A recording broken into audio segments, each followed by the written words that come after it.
बिस्मिल्लाहिर्रहमानिर्रहीम। Dear students, अस्सलाम वालेकुम।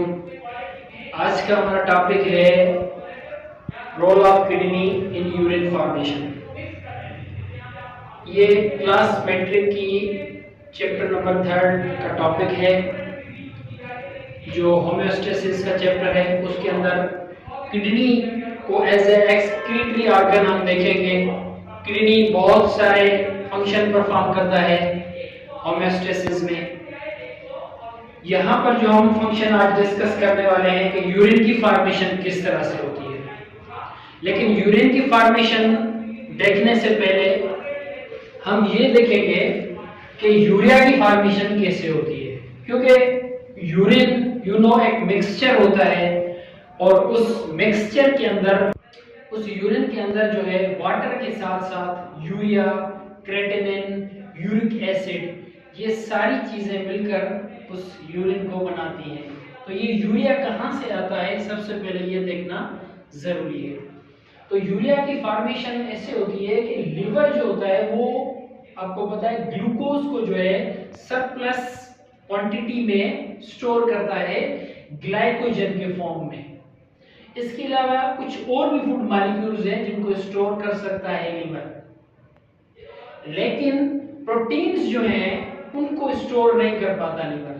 तो इसीलिए प्रोटीन्स टूट जाते हैं उनके यूनिट्स में, अमाइनो एसिड्स। लिवर क्या करेगा, इन अमाइनो एसिड्स के यूनिट को तोड़ देगा और ऐसे वाले प्रोसेस को हम कहते हैं डीअमाइनेशन। और उस दौरान लिवर के जो सेल्स हैं उनको कुछ एनर्जी भी प्रोवाइड होती है। तो ये डीअमाइनेशन का प्रोसेस किस तरह से होता है, एक जो अमाइनो एसिड होता है उस अमाइनो एसिड से अमाइनो ग्रुप जो होता है NH2, उसको रिमूव किया जाता है। तो इस प्रोसेस को हम कहते हैं डीअमाइनेशन। फिर लिवर सेल्स क्या करते हैं, उस अमाइनो ग्रुप को कन्वर्ट कर देते हैं अमोनिया के अंदर। और अमोनिया एक हाईली टॉक्सिक गैस है जो अगर सेल्स के अंदर एक्यूमुलेट हो जाए तो वो सेल को डिस्ट्रॉय कर सकती है। इसीलिए लिवर सेल्स क्या करते हैं, जल्दी से उस अमोनिया को कन्वर्ट कर देते हैं यूरिया में। देन यूरिया को शामिल किया जाता है ब्लड के अंदर और फाइनली वो ब्लड पहुंच जाता है किडनी के पास फिल्ट्रेशन के लिए। ठीक है, तो उसके बाद होती है यूरिन फॉर्मेशन।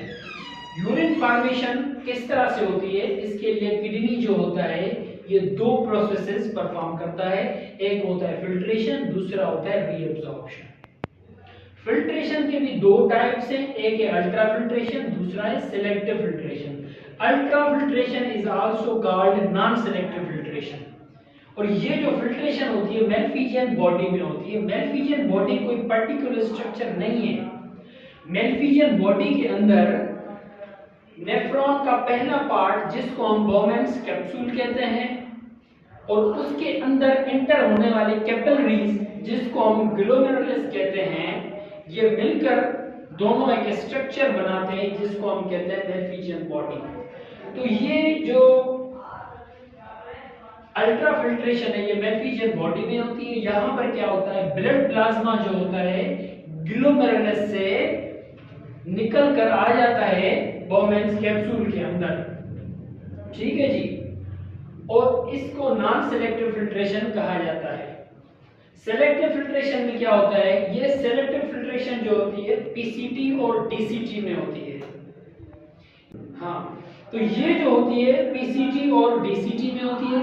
यहाँ पर पीसीटी डीसीटी क्या करते हैं, यहाँ पर पेरिट्यूबुलर जो कैपिलरीज हैं इनके अंदर जो है यूरिया की अमाउंट, थोड़ी बहुत यूरिया की अमाउंट अगर रह जाती है तो उसको इस सेलेक्टिव फिल्ट्रेशन की मदद से यहाँ पर पीसीटी डीसीटी के एरिया में क्या किया जाता है, फिल्टर किया जाता है। ठीक है, लेकिन यहाँ पर जो है एक्टिव ट्रांसपोर्ट होती है, क्योंकि ये अगेंस्ट द ग्रेडियंट होती है। ऑलरेडी फिल्ट्रेट में बहुत सारा यूरिया प्रेजेंट होता है।